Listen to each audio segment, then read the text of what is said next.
Welcome to Ink and Magic, a podcast where we read and discuss the writing craft, world building, and romance of paranormal and fantasy novels. If you love books with bite, set in worlds of magic and mayhem, then you're in the right place. My name's Nikisha Shanae. I go by Ines. And I'm Leslie. I write as Elle Penelope. And welcome to the show. Hey, Leslie. Hey, Ines. We are back, and we have, as Leslie would say, another celebrity guest, because all of our guests are celebrities here on the Ink and Magic. But today's guest is a super celebrity. Yeah, this is true. We have Skye Warren with us, and Skye is the New York Times bestselling author of Dangerous Romance. Her books have sold over 2 million copies, and she makes her home in Texas with her loving family, her goofy dogs, and so sorry you can't see the visual, but she has a sugar slider. Can you explain? Sugar glider. It's going to stay in my head as sugar slider, but sugar glider. Fascinating.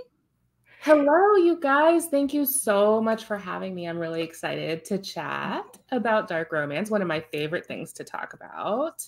We knew that you would be the perfect person for us to talk to about this because I am definitely a wimp. Leslie is much more open. I dip my toes in, but I think we're both a little wimpy when it comes to dark romance. Like, I've read Skye Warren books and I haven't run off screaming, so I've enjoyed them. But yeah, like we thought we'd go to an expert in dark romance since neither of us can claim any sort of expertise. No, I love talking about it. And I think I actually enjoy talking about it with people who don't necessarily read it or like understand it, because I feel like when you love it, you just sort of like, oh, we love this hero, but like, you don't really need to go deeper than that. But like, from the writer perspective, I'm kind of like, why do we love this? Right. And like, as a feminist, why do we love this? Yes, exactly. So I love talking about it. So yay. So maybe start telling us, because most of the, when we started this podcast, it was all about paranormal romance and magic and love stories. But dark, because that can span various subgenres and subcategories of romance. So what is dark romance exactly, if you have to explain it? So I think that dark romance actually started because when I first discovered the romance genre, I discovered it through historical romance. And one of the first books I ever read, I think it's called The Mysterious Miss M, and I cannot remember off the top of my head the author. It was this heroine who had been cast out by her family. She had to be a sex worker. She had to like work for this guy who owned a gambling hall type of thing. And this soldier came and won a night with her. So they spend the night together. She's like, I think 15 at this time. So it's like very taboo, but this is like published by Harlequin Historical or something like this. And she, and then he comes back a few years later. He's like literally gone off to war and come back. And he sees her again and he's struck by her and he's like, oh, now I kind of want to save her. And then he actually does save her and he goes away and she has a child who he only learns later, like is actually his. And I read all this and I'm just like, oh, great historical romance. I'm like enjoying it. And then I go on to read like many more historical romances. And then I actually went from there into paranormal romances. And I'm like just in love with all, the Black Dagger Brotherhood, everything. Like, I'm like, totally love it. And I'm like, you know what I would love to read is some of this stuff in contemporary. And at the time, no one had ever used the phrase dark romance. If you Googled it, it would either be nothing or it would be like a picture of, a rose or something like that. It didn't exist. And, but I did know about what we called sometimes called dark erotica or just like non-consent. And I would read that at places like Literotica or whatever. And that's essentially what it was. It was this kind of stuff that I would see in historical and paranormal in contemporary. And I knew I couldn't find the books that I wanted, these things in contemporary. I knew I couldn't find them, but I didn't quite understand why at the time.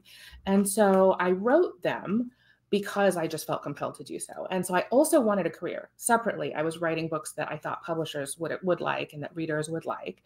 And then I would just write these on the side because I was like, I just have to get it out. And so it was after I had already signed a contract with a publisher under a different name, but under this name, I was like, you know how there's a long delay when you're publishing. And I was like, well, and everyone kept talking about marketing and discovery and how hard it was. and which is, hilarious because this was like, I don't even know now, like 10, 15 years ago or something. And so they're still saying that, right? They're like, it's harder than ever before. I'm like, they were saying that a really long time ago. And so I was like, I wonder if I just put this out there. And I knew it was the first book I ever actually like hit publish on. It was self-published and it was called Keep Me Safe. And I knew, like, to me, the reason why I had internalized why it didn't already exist is because I was like, no one else wants it. It's just like me and 5 other people around the globe somewhere. Because I'm like, I know it's not just me, but like, it's not a lot of us, right? We having to find each other on these like little chats and be like, oh, it's this story or whatever. And so I was like, you know what? I'm going to hit publish. I'm going to learn a little bit about the process and about discoverability. And I hit publish on the more regular novella as well. And I'm going to reach like the 5 people who are struggling to find this, who are like me. And it's really great to go in with like super low expectations too. So, and what happened was that people told other people about it, because it turns out, as we can now tell many years later, and the dark romance world is thriving, that a lot of people wanted it. Yeah. And so it was passed in a very underground way. Like it was passed from person to person. Like we're not going to post about this in like the romance group because that's going to be too off. But like, if I know you specifically, if we've become friends, this was before Goodreads, if we've become friends, I know that you would be really excited for this. So yeah, it just took off. Whereas my other novella that I published under the same name, that was more normal, like, regular, like sports, MMA, erotic romance. And then my other pen name that I thought was going to be my actual career, just like was a slog. And so I had not come up with I had not put out anything. Like I didn't make a website. I didn't have social media. The only thing I made was a Gmail. And I put it at the end. I was like, if you want to say anything, you could say something. And people would email me and be like, you should start a Facebook page. I want to follow it. You should start a newsletter. I want to be on it. And so I would just like take their lead. and it really made me understand how much of a demand there was for it. And then of course, with, self-publishing was still quite new then. And so it grew and the subgenre grew. And so now here we are, and it's like a staple. It's, it's huge, but it wasn't back then. Wow. That absolutely blows my mind, because that's the dream. Like having that word of mouth just be your vehicle. And you had that. And I think it was similar to New Adult, which that wasn't my personal thing, but of just publishers being like, no one wants this. And then, indie authors going out and proving it, and then publishers being like, maybe we'll acquire that. So like, what are the hallmarks of a dark romance? What separates it from just erotica or anything else? That's a really good question. And I really think, and maybe, some of this is coming from my backstory of how I like entered the space, but there are a lot of definitions of dark, of course. And so, but to me, when I am like, yeah, this is solidly dark, usually I'm reaching at the core of either a non-consent or a dubious consent situation, or sort of tangentially but connected, a kidnapping or captivity situation. And so when you look at things that are common tropes in dark romance, like Inez had sent me a list of things like mafia, college bully, cults. To me, those are vehicles for achieving the non-consent and the captivity in this modern space, right? Because in paranormal romance, you might have like fated mates, or you might have like the fae capturing a human or something like that. And those are relatively common. And we don't necessarily, like, we might call them dark as an adjective. I might be like, oh, this was dark and sexy, but we don't really usually separate, oh, this is dark paranormal romance, completely different than paranormal romance, right? Yeah. Like they're just merged in. And same with historical. Like I remember one of the books, I actually remember, I think a lot about consent in books. And so, I remember a few historical romances that are just universally not discussed as dark. And the one that's coming to mind was Dark Angel by Mary Balogh.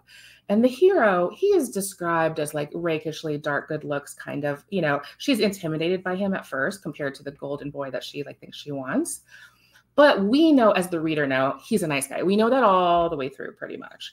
And he definitely proves himself at the end. But I remember they were forced into marriage, basically. And they were both forced. And he said something along the lines of, like when she was sort of resisting, it's consummating, he said something along the lines of, I may not force you tonight, but I will eventually. No, I'm mixing two things. I think he said there, you have to do it once a night, but if you more than that, you don't. And I remember there's another book that I can't remember the name of, Madeline Hunter, where he had said something like that. And these little comments are thrown in, and I'm like, we sort of accept them from a historical romance because we're like, well, it's just a different time or normal. Like, the Fae, they always be like that, whereas we're like, okay, when we look at contemporary romance through a different lens, right? Because if you look at sort of a traditional contemporary romance, like a Tessa Bailey or a Kate Canterbury, which are books that I love to read, these are people who you could actually live next door to, and you could like them, and your kid could date them, and you'd be like, that's cool. Like we apply a different lens than we do to a historical, right? Like, we don't expect that our kid is ever going to have to date the Duke. So it's okay if he's like a little bit more of an asshole. And I think also that historicals, like I know, Inez, you've been reading a lot of early historicals from the 70s and 80s. We call them quote unquote rapey because it was a different time, but that's where a lot of people grew up reading that. And so that was their mindset of what romance was, but we accept it from back then more so than now. Would you say that? So I think the other thing that I think differentiates a dark romance from a standard romance is that when you have those kind of elements, it's about the awareness of the characters that they're doing something that is considered societally wrong. Mm-hmm. And so in a dark romance, they do know that. They understand that this action must be hidden and that it is not considered correct, regardless of what their feelings are on it. Sometimes they even agree, this is wrong, but I'm doing it anyway. Whereas in a regular romance, like I remember, like I would read I'll read some of the darkest stuff that exists, right? And I enjoy it. And then I was reading this like Harlequin Blaze, and he makes this sort of like joke about like they had this sort of like, oh, we're accidentally in bed, and he starts coming on to her, and then when she's trying to pull back, he sort of shames her, like, you liked it, so like it's obviously fine. And I had to like throw the book across the room because it was like the lack of self-awareness. Yeah, that's interesting. Whereas a dark hero is like, no, I know this is wrong and I'm doing it. Because a lot of times part of the fantasy is that's how much I want you. Yeah. I'm willing to break these society rules. Okay, for someone who has been cringing a little bit, who's not like ready to just jump into one of these books, what you just said makes a lot of sense about the self-awareness. If he understands that it is not 100% right and maybe completely wrong, okay. But if he doesn't, that made me just feel unsafe. If he doesn't understand. But when you said he understands, he has some kind of a compass. It might not be pointing the same north that mine is pointing, but he has a compass. Huh. Yeah, that was something that like when I wrote, I co-wrote 2 books, Prisoner and Hostage, with my good friend Annika Martin. And we had done a talk about it at RWA. And that was one of the things that we kind of pulled out as being important to us, that a hero always has a code of honor. Yeah. It's just not the same code of honor as society. And in a way, this is not, to me, it's less like black and white and more like degrees, right? Because there are a lot of heroes that are not like pro-society. I follow all the rules and I totally respect them, right? And they kind of live in this middle land and we like them, and maybe they're kind of touted as like the bad boy or whatever. And then there is maybe like the completely buttoned up, like even like a soldier, kind of like, yes, I abide by all society's rules, and this, I firmly believe in the system. And then we have the dark heroes like on the other end of the spectrum.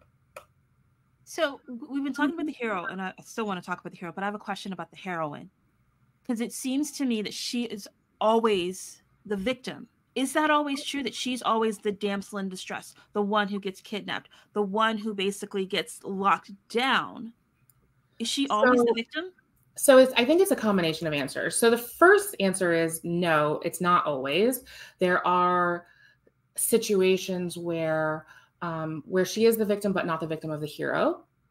Okay. And they're sort of victims together. There are a lot of there are a lot of different sort of circumstances where people are like thrust into situations. And then there are even books out there where the heroine is the sort of villain aggressor type. No. Yes. Wait. So would he then be almost like the beta and she's the alpha? Yeah, so I did my take on it. Like, I think it's like this trope that if you're going to write enough dark books, you're sort of like eventually going to try it. And so my take on it was On the Way Home. And in that one, she has to kidnap him for a reason. She's not just doing it for fun. I didn't go that far, but she is kidnapped. She's a flight attendant, and I wrote him like he's like my only like golden retriever hero. I just gave her a complete golden retriever hero. I know. And Pam Godwin has one that's Deliver, and there are a few out there that play with it. I mean, I think dark romance authors like to play with it. But the second part of the answer is that it's not really what readers are going for. Like, we like it from like this art perspective of like, let's try it out just to see. But the sales of it, I mean, On the Way Home are just like nothing like the sales of Wanderlust, which came out around the same time. And so I think that readers do prefer the fantasy element of the heroine being, I guess, like, as you said, the damsel in distress. But I think what's most important to me about the journey is that whenever I'm looking at a dark romance character arc, it is, and, you know, especially the word agency, which wasn't used right at the beginning, but has started used a few years later, and people would talk about it. I think what's really important to me is that it is always a story of female empowerment. The heroine starts off in a situation that is where she's the victim, where she is powerless and she has no agency, and ends the book with agency. And so that to me is a story that I'm always drawn to. Like, actually, Inez and I both watched the, I don't know if you saw it, the Cinderella talk at the Smithsonian.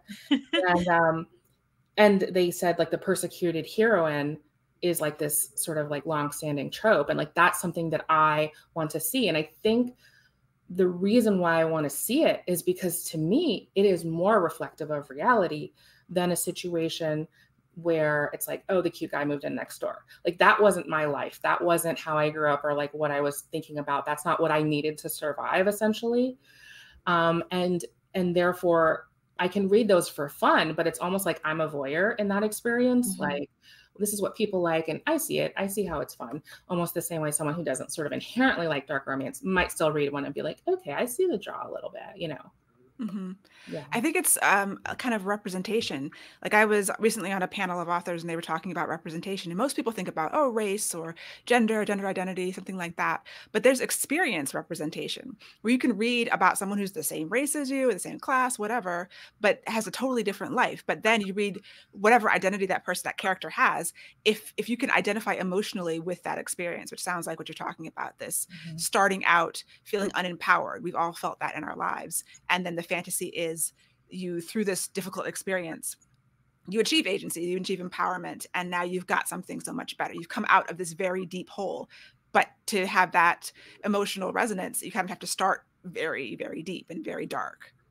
Yes, I think I once read this blog post, and unfortunately can't remember the author's name, but I believe the author was trans and also disabled. And they talked about the difference between insider fiction and I don't know if they used outsider fiction, but they definitely use insider fiction. And this idea that their books were designed to be for insiders. So they're not necessarily going to over-explain, this is why I do this. This is what it means when I do this. This is all the context behind why I would act this way, because they're like, this is my audience. And so when I started writing dark romance, I didn't fully understand this at the time, but it was very insider. It was like, I have had some of these experiences and thoughts, and I'm just like bleeding onto the page, essentially. And then the people who pick it up are like, yes, I get it, because we have both seen that. And then with expanding into a broader reach of readers, I did learn. And so typically when you put out books like that, it's very controversial. It's very 5-star, 1-star, right? Because you're not holding their hands, essentially, right? The person who gave you the 1-star is like, I am shocked and confused. And the person who gave you the 5-star is like, oh my God, I've been searching for this. And so as I've grown in my writing craft, and then I am interested actually in making my books more accessible, and I totally respect people who aren't. But so therefore I add things like little explanations. This is why it would feel this way. This is why. And she would, have this reaction that might not seem ordinary, because as a society, we place a lot of specific rules on how we think women are supposed to react. Like, I could not find a lot of heroines who even had any experience of like sexual trauma in traditionally published books way back when I was reading them. And typically the most common is that you would see her friend or someone she knew had that experience, which led to, not on an individual basis, but on a general basis, it being this idea that she's the cautionary tale. If you have experienced sexual abuse then or trauma of any kind, then you are the cautionary tale. You can't be the heroine. And so I really wrote for that reader first. And then, people would just, and so I wouldn't necessarily explain her behavior. So one of the first books I came out with, it was called Giving It Up at the time. It's since been rebranded. And it was a woman who had a bad experience and with a friend who she had trusted. And so how she coped with this going forward is that she only wanted to have one night stands. She would not want to have commitment. And so a lot of the feedback, especially early on, especially back then, was, but still you see that kind of feedback, was that's unrealistic. That's not what people would do. And because we put these chains around victims and say, this is how you have to act. You're supposed to be sad, and you're supposed to be afraid to look at a man, and you're supposed to not actually ever enjoy sex, but and all this kind of stuff. So I really I got that kind of feedback early on, and so I since learned how to make my books more accessible but still write the heroines that I want to write. I think that's amazing. You've told us how we see how these heroines move from no agency to empowered. Do the heroes, do they have a character arc as well, or are they pretty flat? Yeah, I thought it was interesting. I definitely do think they have a character arc. I thought it was interesting too, because you had mentioned something, the grovel. And so I was like, oh, yes and no. This is a really controversial part of dark romance, actually, hotly debated. Because if you go into a room of dark romance readers and say, do you want to grovel? Most of them, or many of them, will say no. And we, as romance lovers, are like, what? Grovels are lovely, and we want them. And I think and they will still like some books that I would say have a grovel. So it's more, I think what they're afraid of is of the beast turning into the prince, like at the end of Beauty and the Beast. That's what they don't want. They don't want us to declaw the hero, right? So, and I would say, depending on the level of dark that we're talking about, I would say that I've gotten, I write less dark. That's just been my trajectory, is to write less and less dark. I think because I am compelled to write less and less dark stuff. I don't ever make myself do it or anything like that, even though readers want it. So nowadays, my hero might be more inclined to grovel, but he still might not. But my old heroes, I would say, did not grovel at all. Wow. And what instead, that sort of ending, that sort of moment of how are they going to get over the past and move forward? I find the really important part of a dark romance is that he may not apologize, and he may not even regret, because that's part of the grovel, is to actually regret what you did. But a truly powerful hero who was like, I will take what I want and I want her, is gonna be hard pressed to ever say, I regret doing that. Oh, wow. So instead, it's actually an opening of the cage. And I have seen that repeatedly. And it happens in various different ways. So sometimes, if it's an intense kidnapping situation, it could be literally letting her go, which is what I did in Wanderlust. But there's a lot of different other versions. So in an arranged marriage, it might, where it's a little bit forced, he might at the end say, okay, I did want you, but I will allow, if it was a historical, you might be I allow you to go live on this estate without me, if that's what you really want. Or even a situation where she has the opportunity to ask for help, and she realizes it. I have the opportunity to ask for help, and she decides not to. And so there's always, I think, in a dark romance, a moment where the bonds have released and she has the ability to leave and chooses him and chooses to stay. And that's what makes it an HEA. Because she has the agency now, and then she makes the choice. Yes. Yeah. Is vulnerability in a hero something people want to see? Does that equal vulnerability with the opening of the cage?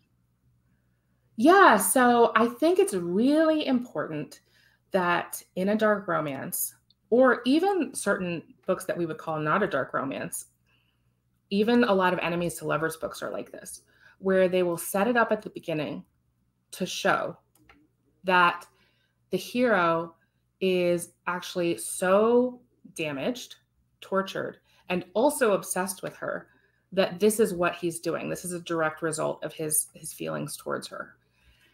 And if you can make that link happen, then this situation arises where the meaner he gets, the more he loves her. And so you have readers wanting the meanness, because the opposite of meanness would be disinterest. So if it's not set up, I have seen people get turned off of dark romances and say he's mean, and I've talked to some of those people or discussed those books with people, and it's always a little bit of a moment, like, why, it's getting all these 3 and 4 star reviews. They're saying he was a little too mean for me, and we're like, but we know his actions are literally not as bad as another book that they liked. And to me, that's what the difference is. It feels like genuine meanness or not caring about her. We were talking about, reading Side Changeling for this podcast, and I don't know when this episode will come out, but we just finished reading one that we consider dark romance, because there is a kidnapping. It's book 12, Heart of Obsidian, and it's got those hallmarks, but you are learning, it doesn't have all of them though. Like the kidnapping, we disagreed, Inez and I disagreed. Yes, he kidnapped her. Motivations. He rescued her from someone else who had kidnapped her. And yes, he locked her away too, but that was for her own protection. And really a lot of dark romance books have that sort of trope, I think. I can't remember. Pepper Winters has done that trope a lot. Kitty Thomas has done that. And yeah, I think there's a pretty big, like, if that story were just written in contemporary times, it would be classified as dark romance separate, whereas it obviously can sit safely in paranormal romance. Yeah. And doesn't give you the same energy, perhaps. Yeah, the same energy. So it gives me the same energy. That's what I have learned, that it does not give the same energy to the other people. Yeah, I think because I just naturally read contemporary romance through the lens that people look at historical and paranormal. So to me, it's the same, but I know through experience that it is not received the same. I wonder, like, if people, like today, if you're categorizing your historical dark or your paranormal dark, like, are those paranormal and historical readers, are they like, ooh, are they down with it? Or do the dark readers who love contemporary dark, do they come for it? Is there a crossover? Have you seen?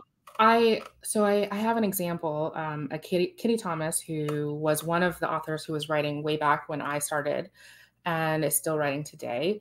And Comfort Food is a really classic core story, dark romance type of, and all of her books she's a very exploratory writer. So every book is very different. And so she decided to write, and she actually wrote dark romance. Oh, I don't know if that part is public. Okay. So she was writing this dark romance, which was contemporary, which is, again, what most dark romance really is. And she decided to write a paranormal romance. And it was still going to be dark, completely on brand for her. And she came out with it, and I read it, and it was this, again, completely on brand for her. And she went from getting reviews that were like mind blowing, I loved it, so dark, like I was taken on a ride, I was enthralled, and then the paranormal reviews for a very similar style of book in every way were like, this felt like a lot of books I have read. Yeah. That's interesting. The bar, right? The bar for making a paranormal romance in which vampires regularly, non-consensually eat from humans and take them captive and have them as slaves and do all kinds of stuff is so much higher. How are you going to make that dark, right? Because it's already dark. That's the thing. Yeah, that is so true. Okay. You get less non-con and dub-con sex-wise, I think, with your average paranormal and I don't know. I think it has changed that way as part of like the progression. I think 15 years ago it was inverse. Okay. Yeah. That just really opened my mind. Thank you, Sky. Wow. I think what was it? The Immortals After Dark. Mm-hmm. Cressley Cole. Yeah, like book 1 of that. Did you guys read it? Mm-hmm. Oh yeah, we read that. Oh yeah. So I mean that one, you know, again, I think that might have been one I read even before I really understood the difference between, you know, the way dark romance is received. And, you know, it was one that I thought about a lot when I was like, I read that and I was like, hot. I enjoy it. But again, you take that story and you put a man in a sewer or in a prison, for example, and have him break free of his chains because he smells her or just likes her for any reason, decides he wants her, takes her into a hotel, like badgers her, sort of bullies her sexually, and then they have a happily ever after. I read a dark romance that I love. What's happening? Mind blown emoji. I love that book. Right? It's context. I think the context is everything. Yeah. Okay. When it's a fantasy world or fantasy creatures, there's more acceptance than if this person was next door and kidnapped me and kept me in the basement. I'm terrified, like on the surface. That's why I'm not interested in that. But a fairy, you know, a fae lord doing the same thing, because obviously it's not going to happen. So there's types of readers, it's your suspension of disbelief is at a different level, because when you add in historical or fantastical aspects, because even history, although it's real, it's like not anything close to where we're living now, where it's not the guy next door who can possibly do this. Y'all are making me question myself. Right. And I think, so I did write down in preparation for this, I said the 3 things that reasons why I think people love dark romance. And the one is just that the non-consensual fantasy is really common, regardless of what your upbringing was, your experience was. It is like the single most common fantasy. And so I think of these books as a safe space to explore that. Because I think if you say, okay, a woman has this fantasy, what's a safe place to explore it? I think a lot of people, even like who are, you know, very sex positive, would think to themselves, well, what they'll do is they'll find a guy and they'll negotiate and there will be a safe word and there will whatever.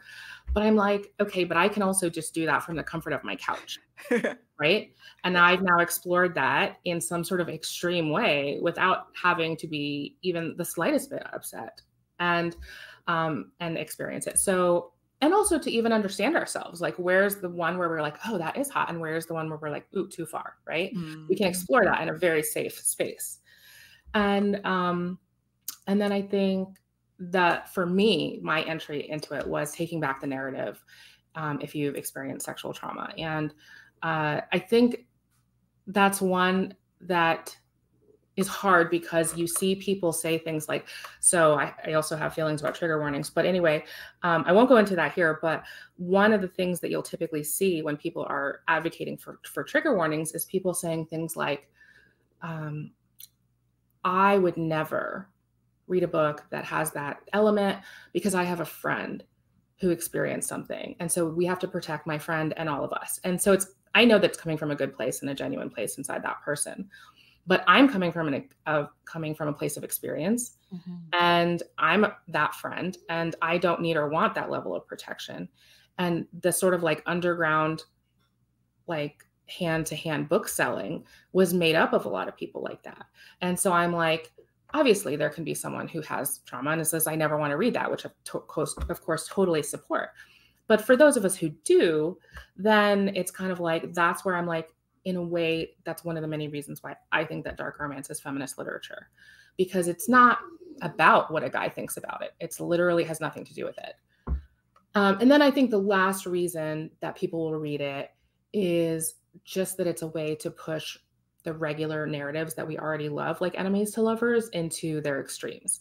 So like we love class differences and So therefore, you know, an earl with like a countryside girl in Regency is going to be a class difference. Well, what if it's a duke and like a girl who has to work in a brothel? That's just the same thing, but more elevated. And therefore, it's like such an extreme power dynamic that at some point, I almost think there's no way to present it in a way that is completely prescriptive.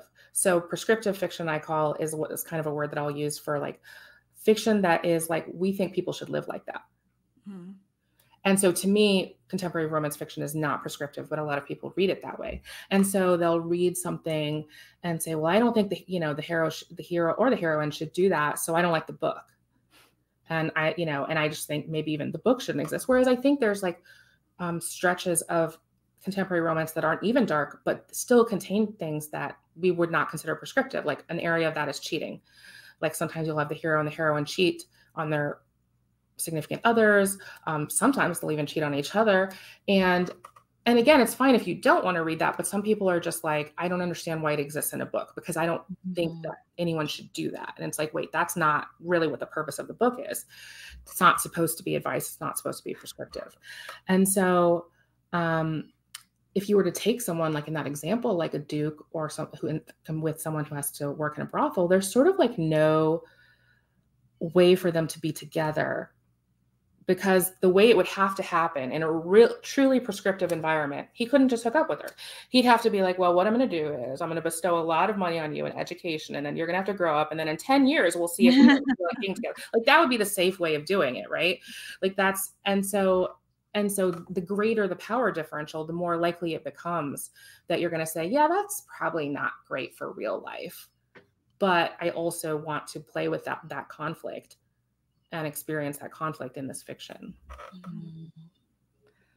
You brought up trauma, and I'm really interested to, like, how do we draw lines between the traumatic experiences that are going to happen in a book and that proof of love that also has to happen in a romance? Like, I don't understand how to make them kind of merge and lay over top of one another. I don't know where the line is, or if there is a line. I think it's going to be different for every reader, which I almost think is part of the experience, like exploring, walking that boundary for ourselves and finding our own comfort levels with it. Like that's sort of the adventurous part of it. But I think if I were to write sort of like, if I were to say the most common, most popular, most loved dark romance, I think of books like, I think a great example of that is Twist Me by, is that the first one? I think it's Twist Me by Anna Zares. And he sees her. It's got the see, want, take aspect, which is something that is kind of like that I talk about even in very regular romance books, where often you'll see books that break out that are hugely popular have this sort of like almost caveman see, want, take. So as authors, as artists, we're like, we want a plot and we want it pulling them together and doing all kinds of things. And that does work in books, but oftentimes the books that will really break out, that really speak to that reader on that core, like lizard brain level, is see, want, take. And so he doesn't have a reason particularly for wanting her or being stuck with her. He just decides she's the one. And so you see that like with 50 Shades of Grey, you see that with Bared to You and Sylvia Day and a lot of other breakouts. And so I have forgotten how you show love. I think so in Twist Me, he has only ever kidnapped her. He has only ever brought her to this island. It's set up very clearly, and I think simplistically, actually, like in a positive way, that he is essentially acting like the Immortals After Dark guy. He's saying, you're my mate, I'm keeping you, but I don't do this regularly. I've never done this before. And so, and that would change the situation completely, really, for readers, right? I think a really interesting example that we saw come out, I was fascinated by this. This was years ago. A book came out called Push by Claire something, and it was put out by Harlequin, and it was not, I believe it was not put out under their romance sub genre. And it was really what most people would say is not a romance. So it was this heroine with, you know, kind of a messy life, connecting with this guy while also, I think, hearing maybe rumors or something about women being pushed off of like a bridge or something like that. And this mystery buildup of, is it him? Is it him? And then it was a very well written book. It was very compelling. And so I'm, you know, just like flipping the pages, but like not really knowing where I'm at genre wise. Right. And this is a spoiler, so it's just we spoil on this show. The last page of the book is, I believe, them standing on a bridge and him reaching out to push her. And Goodreads said I read this book. What? Goodreads says I've read this book, Pushed by Claire Wallace. Yes, that was it. And I was like, I just thought it's a great book. It's obviously, it's not a romance. But she falls in love with him. Oh, yeah. And oh my God. And what happened was, again, I don't think this was put out under their romance. It was not put out with a lot of fanfare either. I think some editor was just like, this is obviously really well written. We'll stick it out as an ebook only and done, you know? And the romance genre people found it and were like obsessed for a while, right? So everyone was reading it, there was a lot of, because it did not actually show her falling, there was a lot of conversation around, oh no, he would pull her back. Oh no, it didn't happen. It was a dream. It was like, there was a lot of conversation about it, right? And then what I thought was really interesting is she ended up publishing much later, but after much reader demand, a book too, where it turns out he did pull her back. I feel very certain as a reader that was not the intention, that was sort of like a reader request thing that she allowed to happen, you know? Yeah, the second book is called Pull. I literally didn't even read it because I was like, to me, it's not the story. It's like this fan fiction alternate version story. Well, that brings my question, like, you must get a lot of, and you've mentioned it, reader feedback, negative reader feedback from the people who this is not really for. But how do you deal with that? Like, how does that affect you? Well, and I think I've been pretty lucky in terms of actually getting like emails or like things directed to me. I think I've been very lucky about that, actually. And so I don't really get a lot of it. In fact, if I do get anything that I would call sort of out of the ordinary or negative, it's actually people reaching out to me with stories of their own traumatic past that will sometimes be maybe sort of too much, or coming from a place of just like too much intimacy that like we don't have. And I feel their pain, but I'm also not able to engage with that. And so I've gotten some of those kinds of things, which I do understand it though, because I put a lot of myself onto the page. And so like they're reacting to that. Mm-hmm. I did early on. When I put out Keep Me Safe, I was like, here's the thing. The blurb says what's going to happen.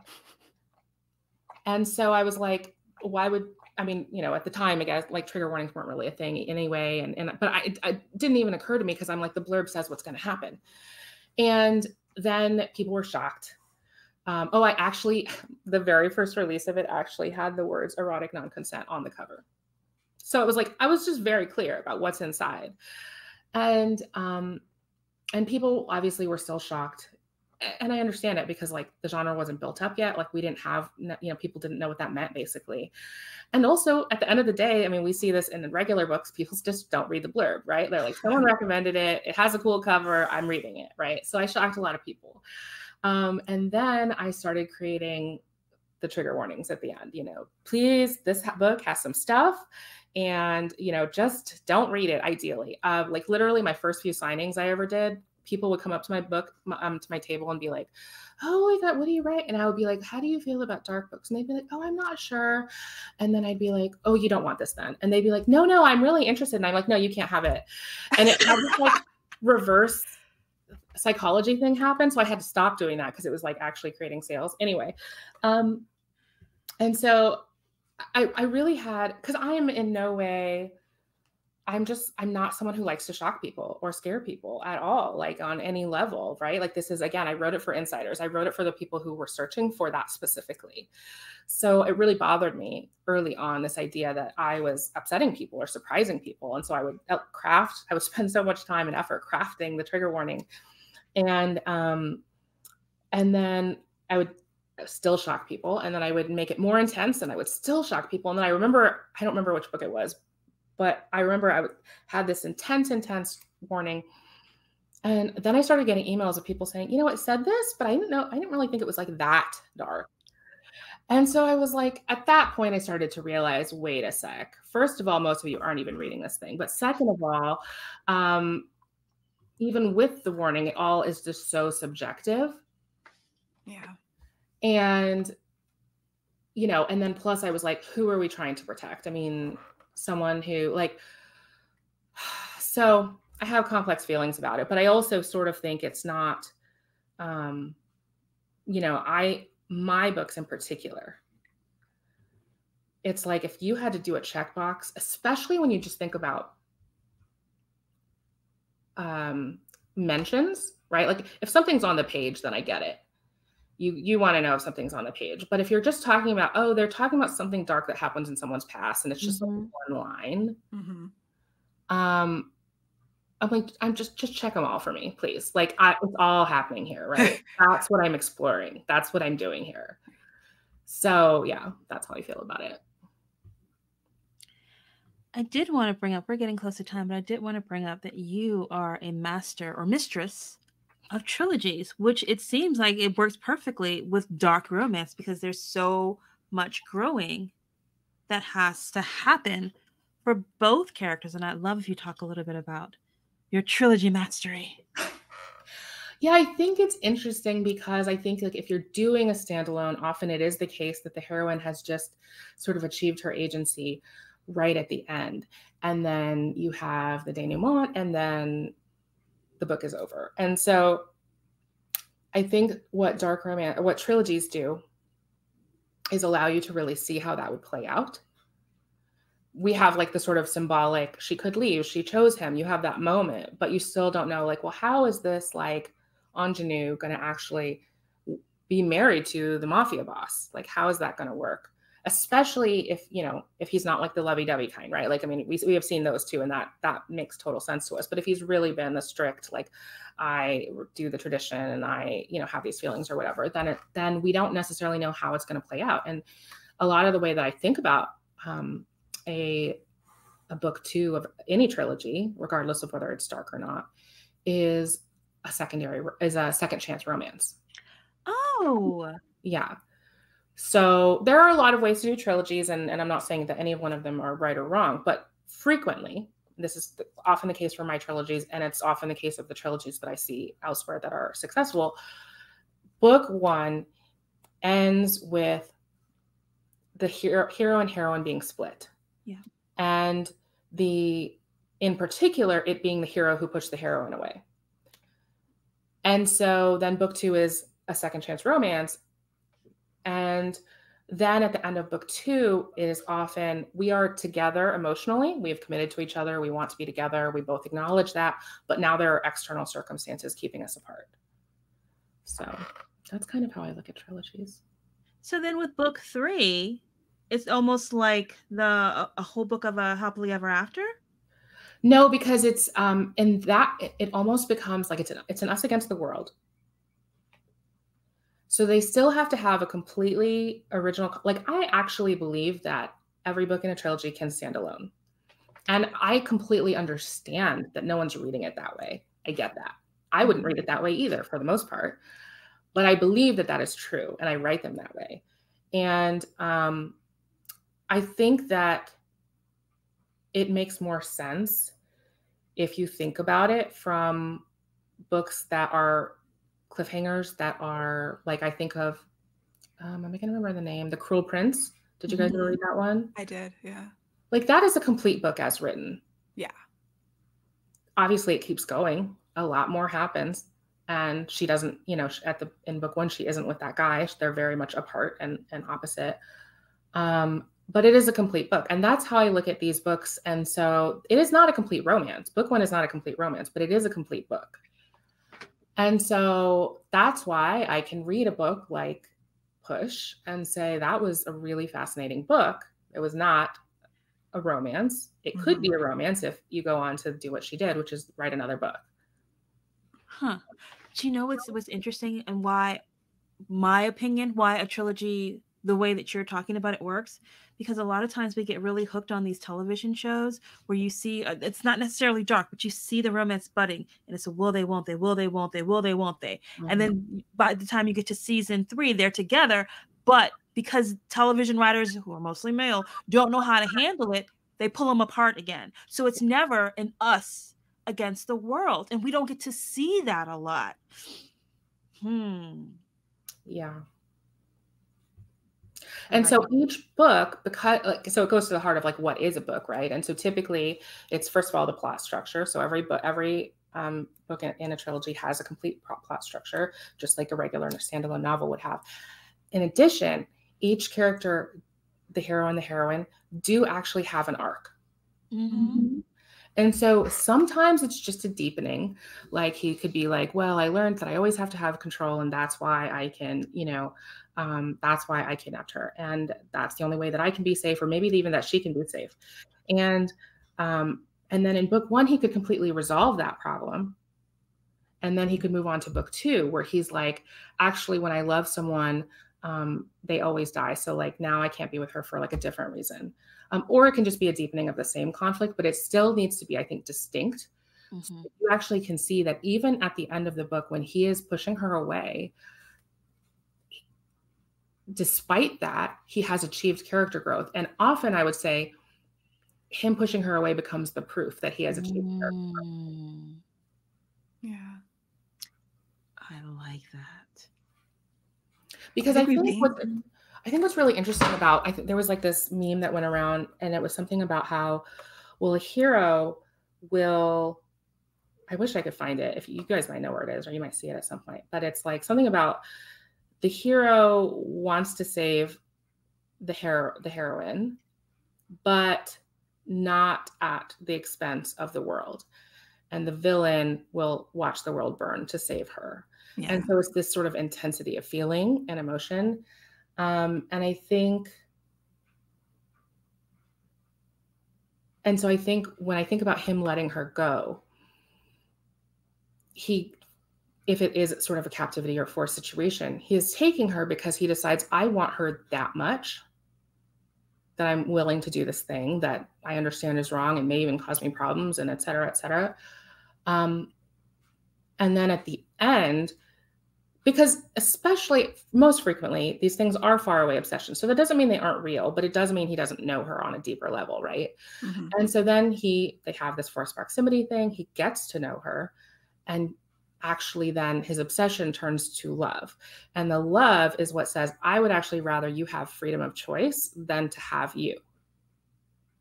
Right. And often you see them actually like do something really dramatic, like, yeah, I'll let her go. And like, that's the end of my life. Like, I'm done, like it's just, but that's actually, again, sort of the intensity of feeling, showing how much it matters to him that she has that choice. And in a standalone, you'll have the choice and she'll say, I choose you. And then in a cliffhanger, he might not give her a choice because he's like, I'm obviously bad for you. So even if you love me, you've got to go. And is that a point where he was maybe a villain and turns into a hero?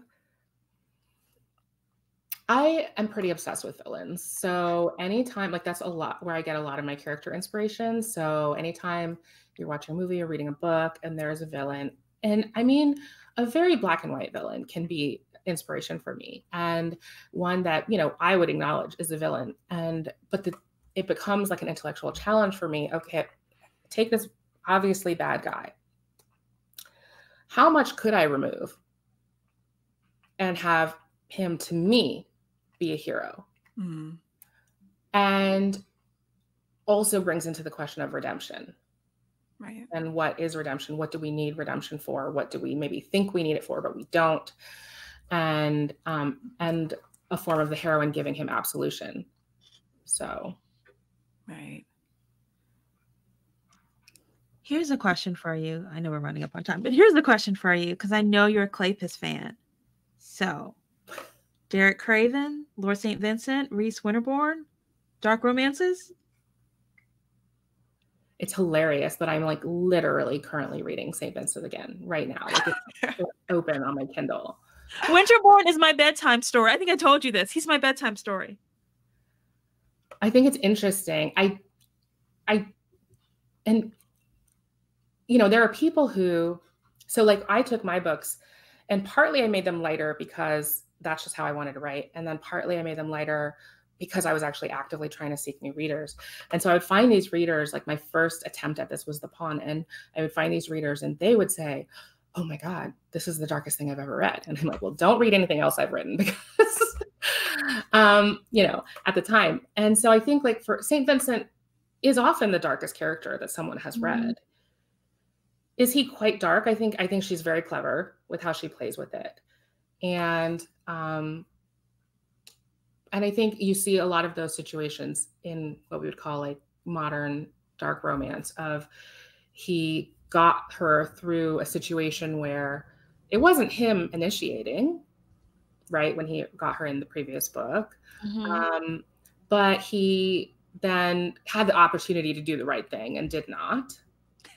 At the end of the day, though, he does not, while he is a dark character who has questionable motivations, questionable behavior, he doesn't actually do any of that with Eve. I don't even know if it's Evie or Evie. And so I would not personally call it a dark romance, but he is obviously a little bit of an anti-hero character. Yeah. He keeps showing up in all of the books that come after because I guess people love him so much. People love him, and I think he just, sometimes characters also have that where anytime they show up on the page, it just like sparkles. And I think this dude is in like his 50s now in these books. Lord St. Vincent is in his 50s now. The new ones. Yeah. And just such a strong character because I mean, overall, I'm a Kleypas fan, so I believe that she has very strong characterization. But let's just say you had a group of all of them sitting around the, you know, wherever they're sitting, the drawing room or something, and a male says something, you could know that it's him without him being named. Yes. You know, voice, a really strong voice. Yes. Yeah. Which is like the elusive thing that we're all like, oh, we want the character to be able to do that. That's such a skill. I think Kleypas Heroes need to be a whole nother podcast. Maybe so. Full show. Yeah, I mean, even like, Derek Craven, the same thing. Like he was a dark character, an anti-hero character, but he actually resisted her greatly, right? Because he believed that he was not good for her. Contrast that with who's the guy in the previous book? No, the guy in the book before Derek Craven, Alex something. I started at Craven, so I don't know. or actually after, but they're connected because Lily. I know what you're saying. Yeah, Lily is the other girl in his life, and she gets with a lord. The tone of that book is more playful. It's not super playful, but it's definitely more playful than the Derek Craven story. However, the hero is actually in his actions a little bit darker, a little bit more demanding.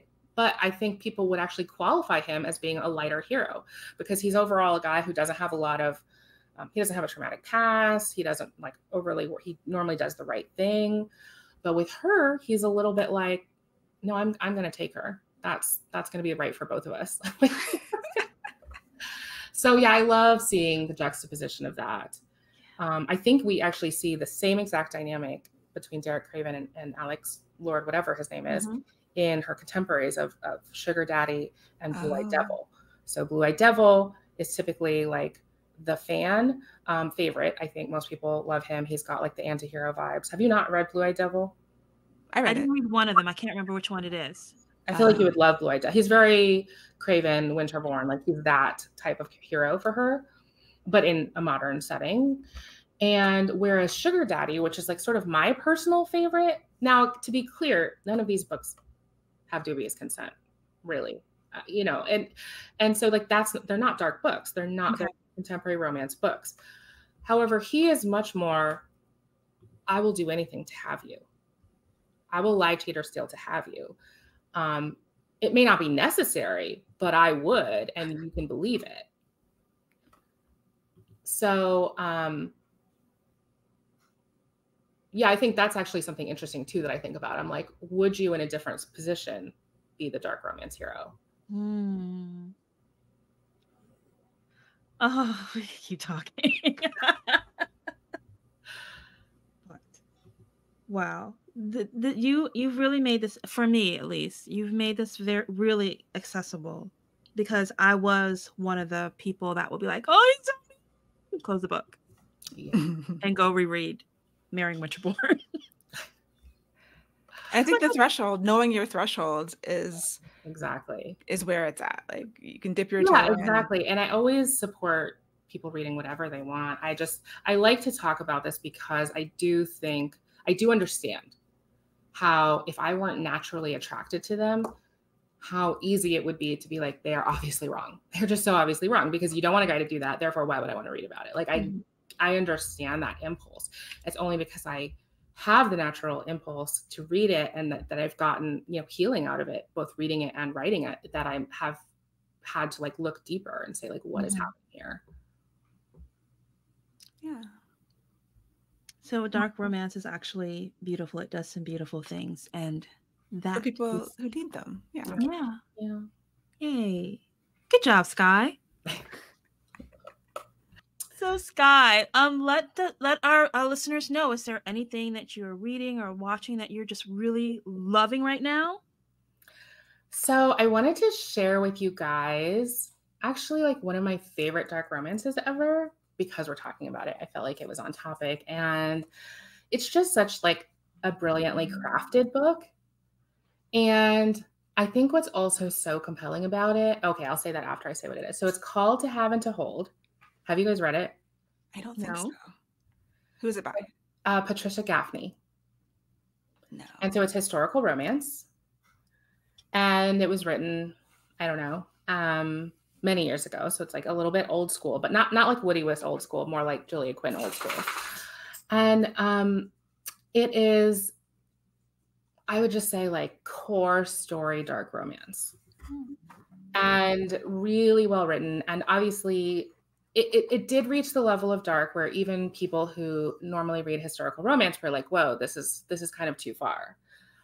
But again, the question becomes like, he absolutely knows it versus a hero who might go a little too far, but doesn't.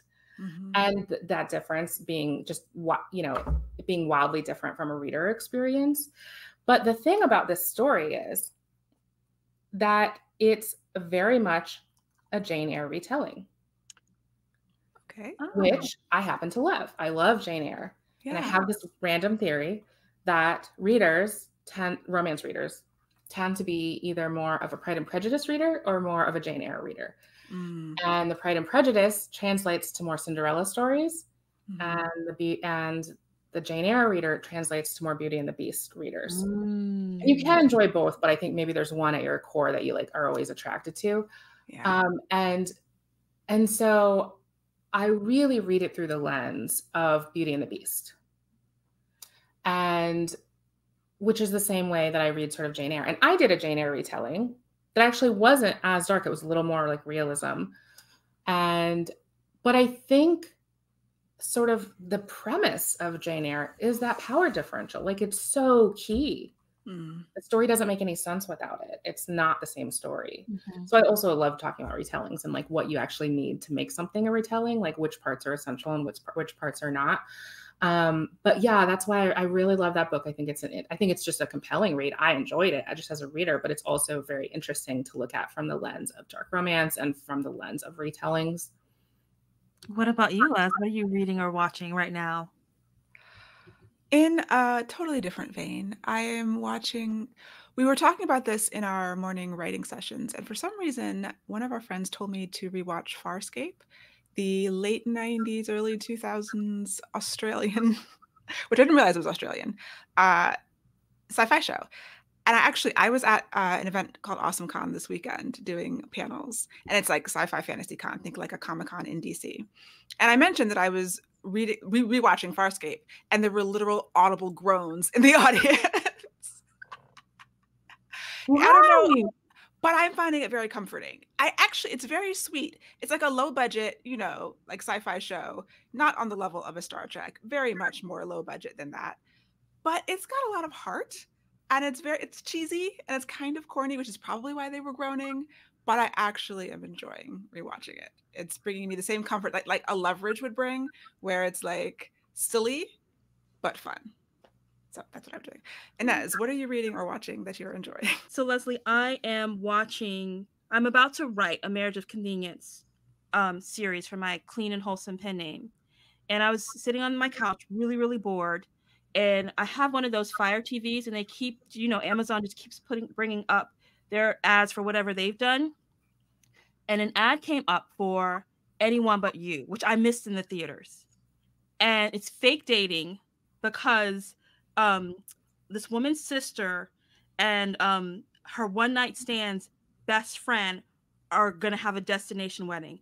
And these two, the hero and the heroine, had a one-night stand, a really innocent, beautiful one-night stand where they talked all night and they fell asleep in each other's arms. And then they woke up and they had a big misunderstanding. And now they hate each other for the wrong reasons. And the audience knows. And so they're going to this destination wedding. They hate each other, and they're basically ruining the wedding for everybody else. So they decide, let's just pretend that we're dating, and then everyone will get off our backs. And I love a fake dating, fake relationship, any type of forced proximity. I love it. And these two are forced together in this house on a little inlet in Australia. And it's the funniest thing. Like every 5 minutes, you are laughing. We were talking about rom-coms. This is a merry war. Sky, we did this whole section on rom-coms where we broke it down into there's 4 types of rom-coms. And one of them is the merry deception, or the merry war, where they're at each other's throats for romance misunderstanding reasons. But the thing about this movie is it's completely millennial type jokes. And it made me feel old. I was still cracking up because every 5 minutes there was some kind of a zinger or some kind of a situation. What is a millennial joke? What is an example? Like the music, like I don't understand that song, but I get the context. So ha ha ha, this is funny.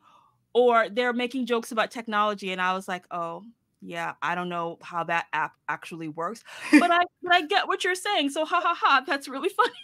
It was things like that. Like we'd be making cassette tape and VHS jokes. And yeah, that's not what was happening. Talking about the phone book or dial-up, and they're like, what? That's not what was happening. But it was really funny. It was really hilarious. And of course, it's a romance. So they overcome their differences. And it was really a perfect film. I really thoroughly, and it also made fun of itself at the best moments. I really thoroughly enjoyed it. So that's what I'm watching. Have either of you guys watched the Ghosts show?